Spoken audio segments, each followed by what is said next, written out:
Welcome to the Bald Brad Show. Our lead story of the day is regarding the Biden administration and Democrat Party blaming Donald Trump for what happened last week with Silicon Valley Bank. Before we jump into any of that, make sure you head over to our brand new website, baldbrad.com, which is a one-stop shop for y'all. Link is in the description. You can catch our podcast there. You can watch our YouTube videos, read our blog posts. We got it all for you. And if you didn't hear the big reveal over the weekend, we also got a book launching March 13th on Amazon as well as Barnes & Noble's titled Trojan Horse, How the Left is Destroying America. Folks, this book completely obliterates and destroys the progressive left and the Democrat Party's ideology, because it is their ideology that is going to destroy this country from the inside out, much in the same way of how the Greeks sent in the Trojan horse during the Trojan War to destroy Troy from the inside out. The progressive left's ideology is going to do the same thing with the United States unless we recognize it and equip ourselves with the information we need to dismantle and destroy their narrative, their ideology, and the book does just that. If you love Ben Shapiro, Michael Knowles, Andrew Klavan, Matt Walsh, the guys from the Daily Wire, if you love Charlie Kirk, Sean Hannity, Tucker Carlson, all the big conservatives, Republicans, you're going to love this book, folks. It's a must read. You could buy the ebook now and pre-order a paperback and hardcover version as well by heading over to Barnes & Noble's or Amazon or clicking the link on our website.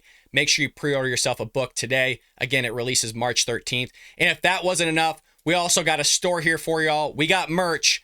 If you go again to our store on baldbrad.com, you can get yourself a t-shirt right now. These shirts are awesome. They're awesome quality and they look really sick, folks. We got our own image. We got our own setup. We got mugs. We got hats. We got stickers. We got hoodies. We got it all, folks. Head over to baldbrad.com if you haven't already. Get yourself the book. Get yourself some merchandise, some swagger, and look good and look like an American patriot, because let's be honest, folks, Bald Brad Show viewers are American patriots and we uphold the values of this great nation. Again, head over to baldbrad.com or get yourself a copy at Amazon or Barnes & Noble's. Your help and support would be greatly appreciated. And with that being said, Joe Biden and the Democrat Party are doing the blame game once again, blaming Donald Trump for what happened last week with Silicon Valley Bank. Now, before we jump into exactly what they're blaming them for, let's do a little bit of recap and a synopsis with what actually happened with Silicon Valley Bank. Well, on Friday, Silicon Valley Bank, a lender to some of the biggest names in the technology world, became the largest bank to fail since the 2008 financial crisis. By Sunday night, regulators had abruptly shut down Signature Bank to prevent a crisis in the broader banking system. The bank's swift closures have sent shockwaves throughout the tech industry, Washington, and Wall Street. The stocks of several regional banks plunged on Monday as well. The sense of panic abated on Tuesday, yesterday, at least momentarily, when bank stocks recovered some of their losses in early trading. Well, why did the bank actually fail, meaning SVB? Well, Silicon Valley Bank provided banking services to nearly half of the country's venture capital-backed technology and life science companies, according to its own website, and to more than 2,500 venture capital firms. For decades, Silicon Valley Bank, flushed with cash from high-flying startups, did what most of its virals do.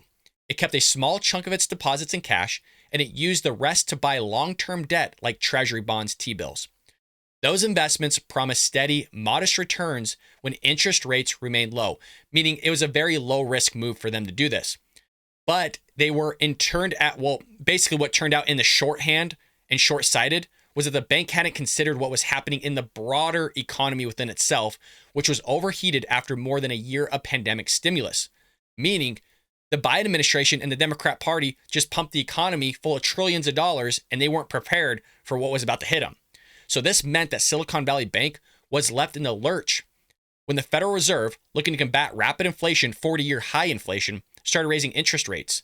Those once safe investments looked a lot less attractive as newer government bonds kicked off more interest, meaning that maybe they bought those bonds, say at 4%, and as the interest rates rose from the Federal Reserve, now there's bonds going for like 8%, so people are going to move over to theirs rather than actually buy up what's being bought at that present time, of which they have. The only way to move people back over to what they have would be to offer like a discount rate based on that bond. But not all Silicon Valley Bank's problems are linked to rising interest rates. The bank was unique in ways that contributed to its rapid demise. Because the bank's business was concentrated in the tech industry, which is Silicon Valley itself, and SVB started to see trouble when startup funding began to dwindle, leading its clients, a mixture of technology startups and their executives, to tap their accounts more. So they were rushing and pulling out more money, and the bank didn't have this kind of cash on hand. They had it all invested in the stocks and treasury bonds. And so when you have a large number of uninsured depositors showing up asking for their money and they're going, well, we don't have it, they had to get some sort of liquidity in those assets so they could actually give them their money. So to fulfill its customers' requests, the bank had to sell some of its investments at a steep discount. Once Silicon Valley revealed its huge loss on Wednesday, the tech industry literally went into a frenzy and panic, and the startups rushed to pull out their money, resulting in a bank run. By late last week, Silicon Valley Bank was in a free-for-all. The Federal Deposit Insurance Corporation announced on Friday that it would take over the 40-year-old institution after the bank and its financial investors had tried and failed to find a buyer to step in. The takeover put about $175 billion in customer deposits under the control of the federal regulator. The FDIC, basically created by Congress, was back in 1933, basically provides consumer deposit insurance to banks, is responsible for maintaining stability and public confidence in the nation's financial system, according to its website. So you would think, oh, well, who's to blame here, really? Could it be the management of SBB, which basically didn't notify their consumers or their clients with what was actually taking place in a very efficient way, so they created panic of what was going on? Or is it going to be Donald Trump's fault for what happened? Or could it be Joe Biden's fault for pumping the economy, the Democrat Party, with trillions of dollars of cash, artificially inflating the economy, and then having the Federal Reserve step in and having to increase interest rates? I mean, there's a lot of blame to go around. But what's being blamed here is, or who's getting the blame and receiving the brunt end of all this, would be President Donald Trump, who signed a bill that reduced how often regional banks had to submit what was called a stress test by the Federal Reserve. So last week, as news of the Silicon Valley Bank's failure spread, some banking experts said that the Dodd-Frank package might have forced the bank to better handle its interest rate risks had it been rolled back. So obviously, as you can imagine, the Democrat Party and the Biden administration hopped on this real quick. Very similar to what they did with illegal immigration, right? You got record illegal immigration. Is it Joe Biden's fault for removing Trump's policies? No. Of course it's not. Of course not. It's Donald Trump's fault for that. Why do you have illegal record immigration? Well, it's because Donald Trump. It's not because of Joe Biden removing the policies or having a lack PR message regarding the southern border. Increased interest rates on just because or due to inflation. Whose fault's that? Oh, it's Donald Trump's fault. Is it Joe Biden's fault? No, not all. Is it Joe Biden's fault for pumping the economy full of trillions of dollars with COVID-19 stimulus checks, even though not everybody needed them? No, of course not. You guys, you'd be crazy to blame Joe Biden for any of that. Whose fault is it? It's Donald Trump's fault. It's Donald Trump's fault for Russia invading Ukraine. It's Donald Trump's fault for China wanting to invade Taiwan. It's Donald Trump's fault for North Korea, Kim Jong-un launching missiles into the South China Sea. Like, whatever it may be, it's always Donald Trump's fault. By no means is it ever Joe Biden's fault. Well, the Democrats, including President Joe Biden and Senator Elizabeth Warren, are blaming Donald Trump for the sudden collapse of two banks, Silicon Valley and Signature Bank. But Barney Frank, folks, a leading sponsor of the Dodd-Frank Act, sharply disagrees. The law, signed by then President Barack Obama in 2010, made significant changes to Wall Street regulations and federal financial regulatory agencies in the aftermath of the financial meltdown in 2008.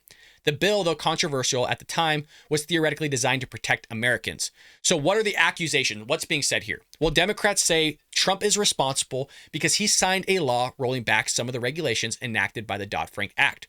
Biden, quote, "During the Obama-Biden administration, we put in place tough requirements to make sure the crisis we saw in 2008 would not happen again. Unfortunately, the last administration rolled back some of those requirements." So that's Joe Biden speaking, because again, he can't be the one to blame for any of this.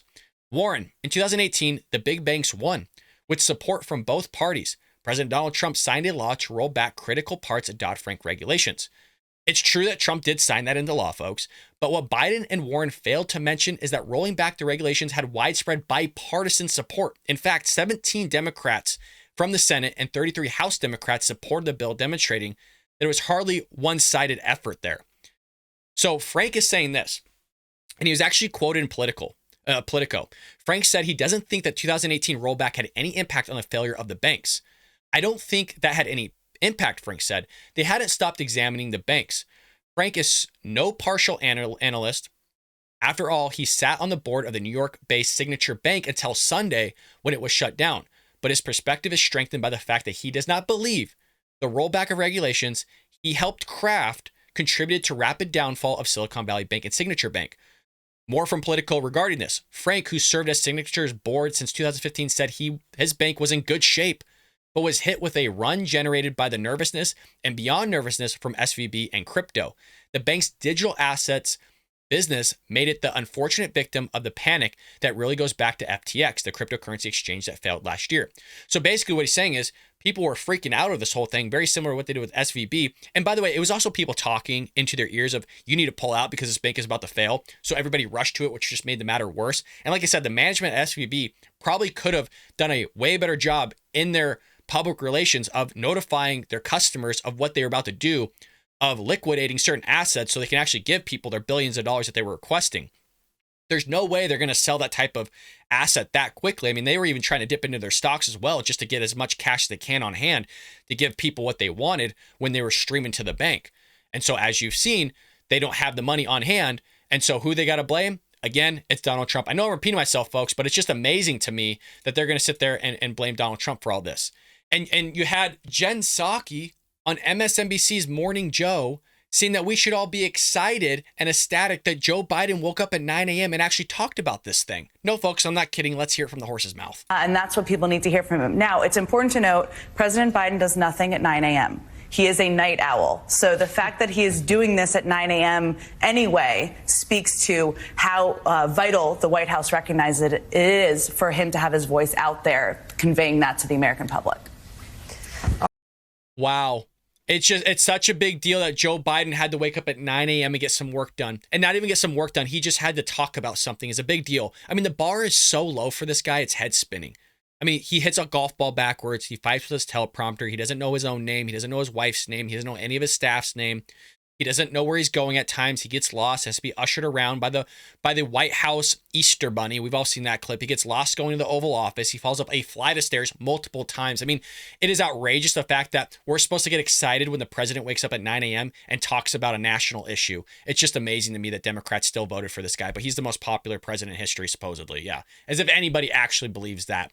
Well, moving into our second story of the day, we have Ron DeSantis and Rufo exposing critical race theory scam with a viral clip. Now, if you recall, there was a judge that was basically trying to give a speech, and you had all these students with their panties in the bunch feeling offended and stressed out over this guy talking. I'm just going to allow the video clip to do justice. This actually comes from Blaze TV, but let's hear Ron DeSantis, Rufo, and they also examine the clip as well. Let's go ahead and roll it. Did you see that Stanford? The video had that Stanford law. Can you, I think that there was DEI officer involved in that. Do you know the background of it? Can you talk about that? Yeah, there was a federal judge that was speaking at Stanford Law School, and students came to protest. They heckled him. They tried to shut down the conversation by disrupting the speaker, which is a violation of university policy. So you've invited me to speak here, and I'm being heckled nonstop. And I'm just asking for an administrator to sign the That's an Your racism is showing. But the twist on this story is that one of the DEI... Your racism is showing. Everything is... I mean, you guys, if you saw the education system, not just K through 12, but also the college education system, your head would spin. It's not what it was when we went there.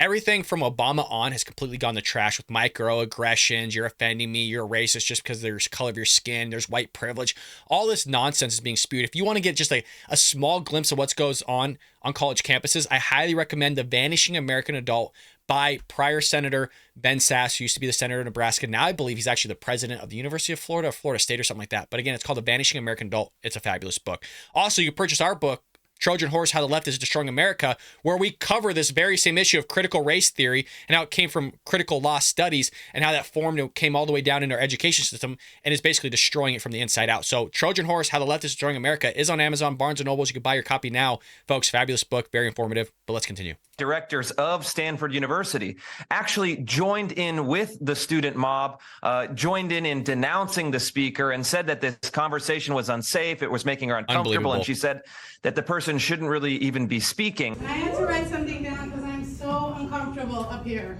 And I don't say that for sympathy. I just say I'm deeply, deeply uncomfortable. I'm uncomfortable because this event is tearing at the fabric of this community that I care about and I'm here to support. And I don't know, and I have to ask myself. He's so dumbfounded. Look at his face. is the juice worth the squeeze? Is this worth it? It isn't a setup. But for many people in this law school who work here, who study here, and who live here, your advocacy, your opinions from the bench land as absolute disenfranchisement of their rights and does land. Let me please.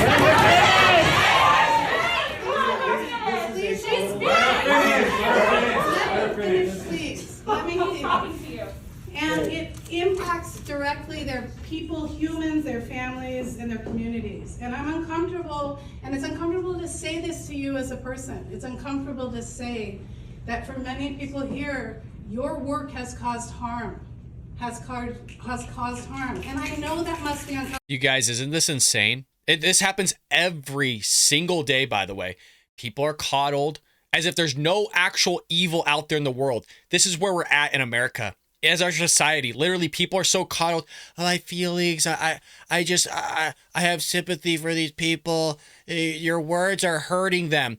They equate your words with actually punching them and harming them physically. It's so insane, you guys. But this is what goes on in our education system as well as our college campuses.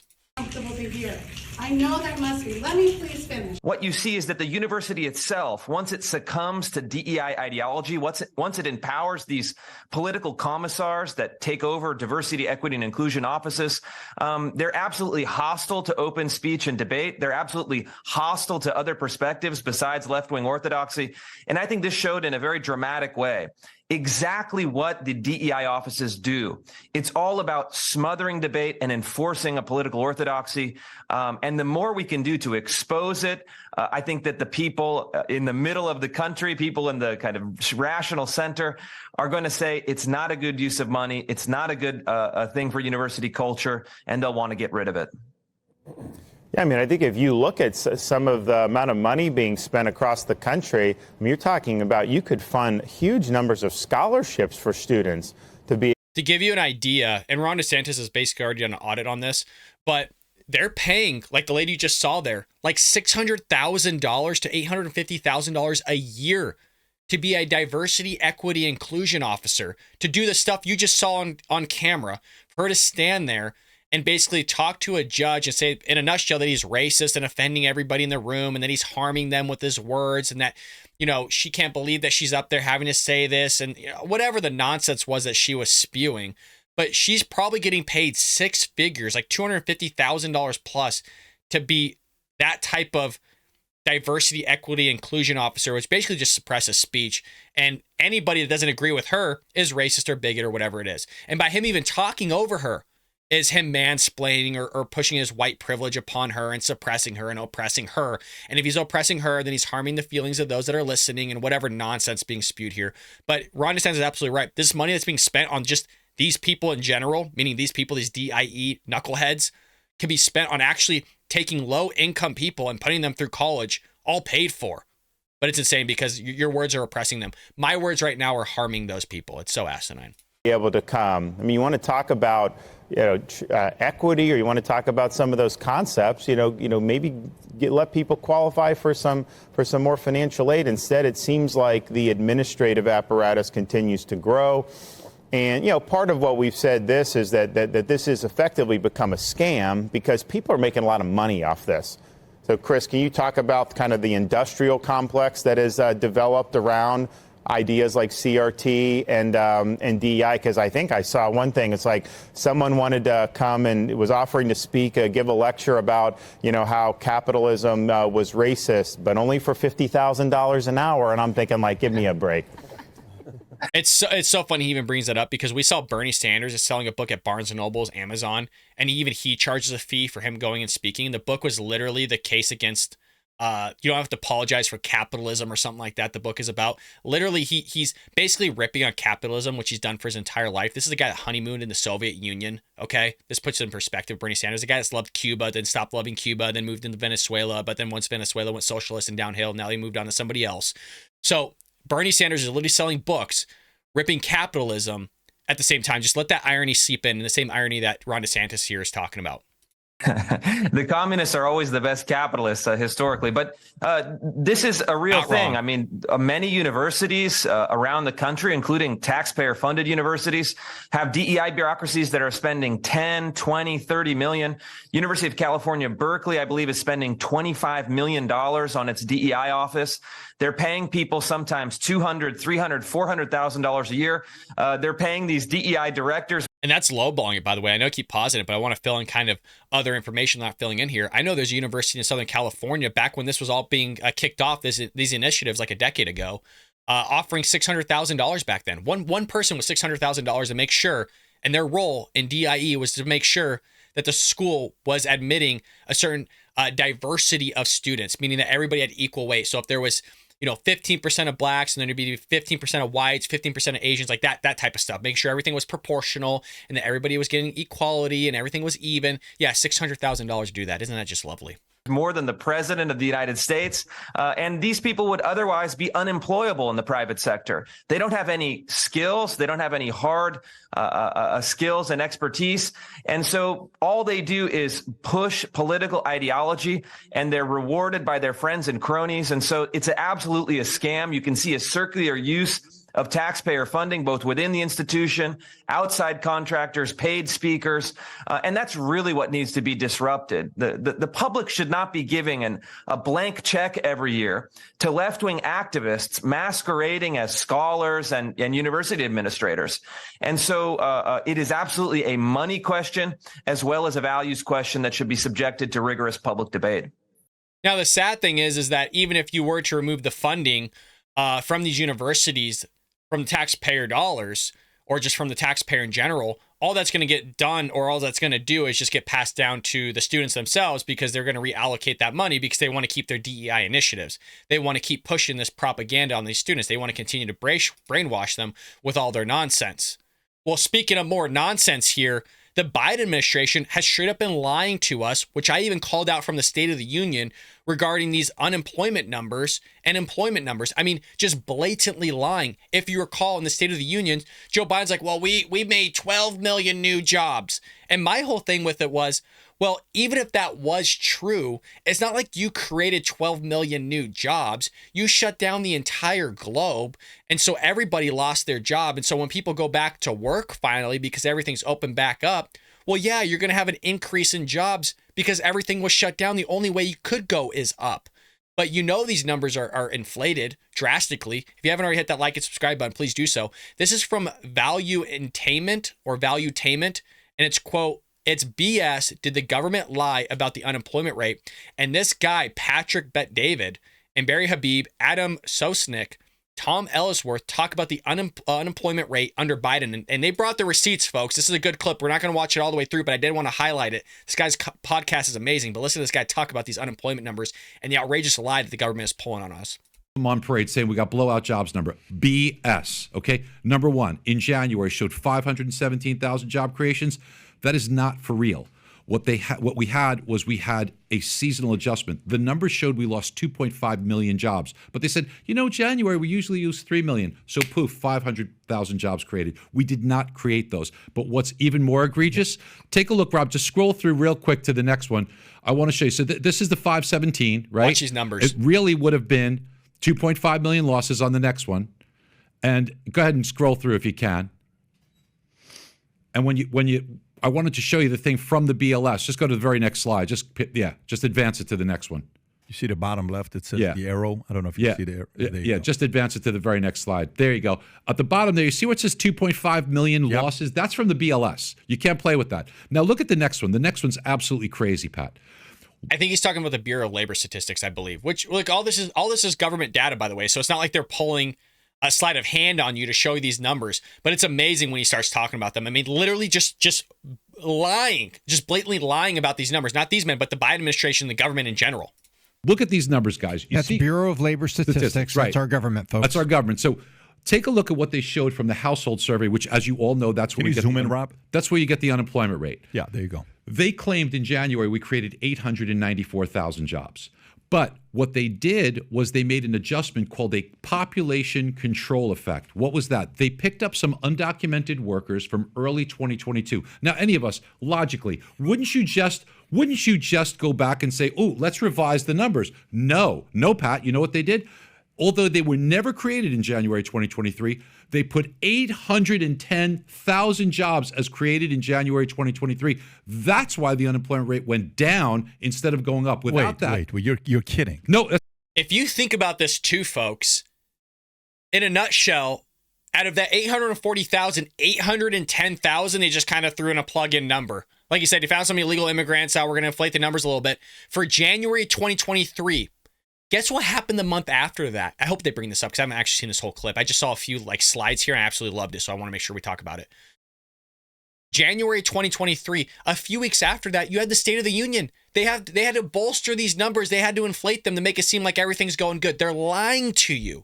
In the same way that they lied about the Putin price hike, that the gas price increase was all because of Putin. It wasn't because Joe Biden during his campaign was pushing the whole idea that he wants to get rid of the fossil fuel industry. No. It was Putin's price hike. Even though gas prices were increasing well before February 24th, well before Putin ever increased or ever invaded Ukraine. But again, it's everybody else's fault in the same way. It's Donald Trump's fault for what happened with the Silicon Valley Bank. It's Donald Trump's fault with what happened to illegal immigration. Even though Joe Biden removed Trump's policies and he's broken records, it's always everybody else's fault. The government's lying to you. They've been lying to you. I know it's not a shock to all of you. They've been lying even regarding the election, that there was no fraud. It was the cleanest and fairest election that's ever existed in human existence. But we know that ain't true either. But let's continue. That's right from the BLS. That's right from the. So those 810 were created in 2022, but they put it in 2023. Now I don't want to. This came out February 3rd. Guess what happened 4 days later? By the way, do you know what's that? What was the big 510? No, the State of the Union address was 4 days later. Okay, so now thank you. Who knows if they're related? I'm not going to say they are, and I just think it's kind of coincidental. But now when we take a look at something like this, that was what happened in January. Let's go to February's numbers. February's numbers were, I think, very indicative. If you wouldn't mind, just go right to the next slide, brother. So this shows you what it would have been. It would have been 3.9% without the seasonal adjustment instead of 3.4. Now, in February's numbers, here's what we got. It showed 311. Go to the very next slide if you can. 311,000 jobs created, right? But you see on the bottom in yellow, there was a big jump in this one category that says if you're unemployed for 5 weeks or less, that jumped by 343,000 people. So go to the next slide. This kind of illustrates it.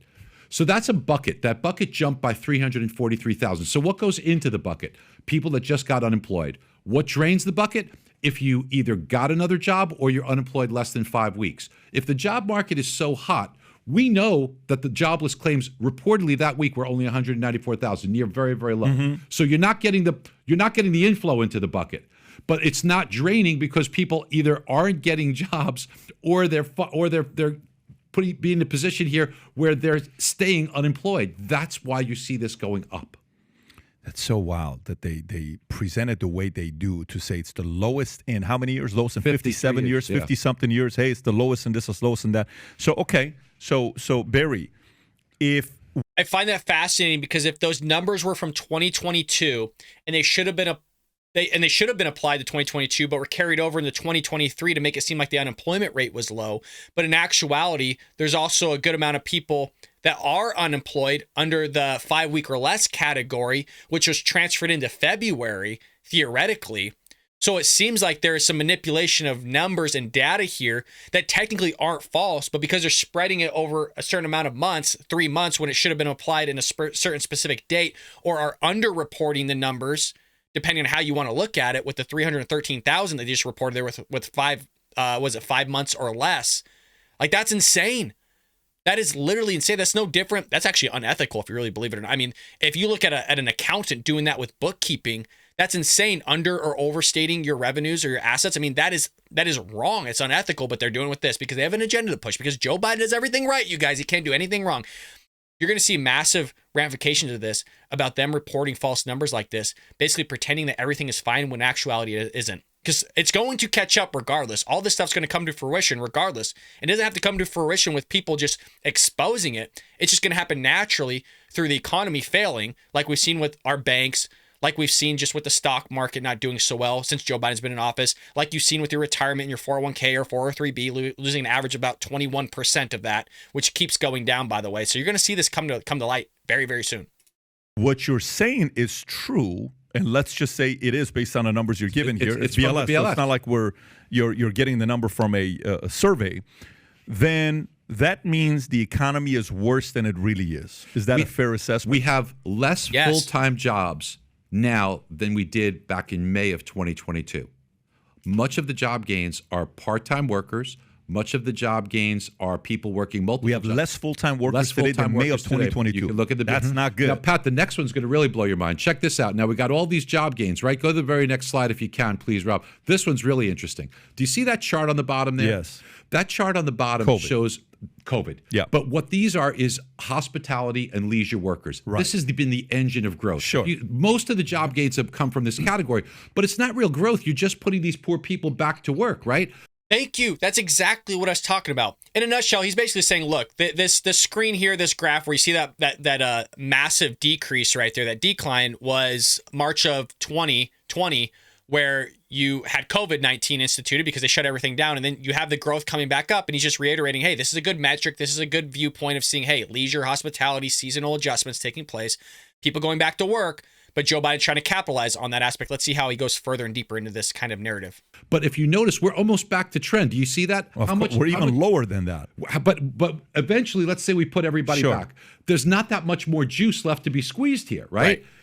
And if you take a look at the job openings and labor turnover, known as the JOLTS report, this is job postings. Yep. This category last month was down 194,000. So this tells me the labor market's about to take a negative turn. If the labor, and I'm with you, I'm fully there, and I've been saying this for a few months, where I think that's the number no one's talking about. Okay, but let's go there.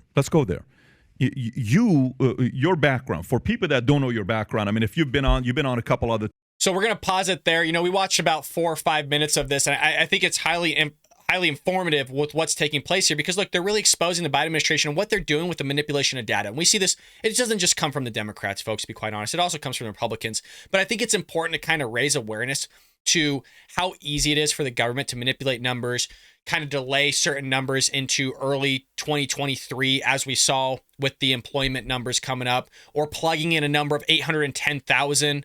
I mean, it is insane with what they did here. And the Democrats are nowhere to be found on this, because again, Joe Biden, he wakes up at 9 a.m., you guys, and talks about Silicon Valley Bank, and we're supposed to be excited about that. As I mentioned in the prior segments, the bar is so low for this guy to do anything that whenever he does anything that's remotely anywhere near that bar, we're supposed to get excited about. And again, to give you some examples, we're supposed to get excited that Joe Biden spoke at 9 a.m.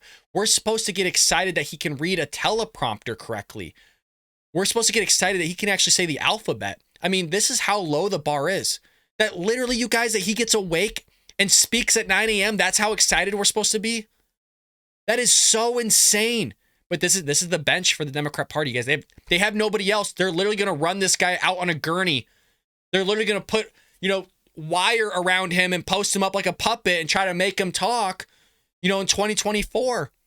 And somehow he'll probably win again with like 90,000 votes. How that's going to happen? Well, I can't say it on YouTube, but I'm sure we can all guess how Joe Biden's going to get the votes in 2024.